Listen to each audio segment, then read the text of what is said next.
My son, give attention to my words, incline your ear to my sayings.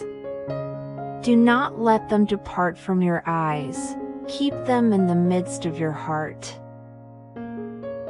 Now hope does not disappoint, because the love of God has been poured out in our hearts by the Holy Spirit who was given to us. Beware, brethren, lest there be in any of you an evil heart of unbelief in departing from the living God. But I have trusted in your mercy, my heart shall rejoice in your salvation. I will sing to the Lord, because he has dealt bountifully with me. So rend your heart, and not your garments, return to the Lord your God, for he is gracious and merciful, slow to anger, and of great kindness, and he relents from doing harm. My son, if your heart is wise, my heart will rejoice, indeed, I myself.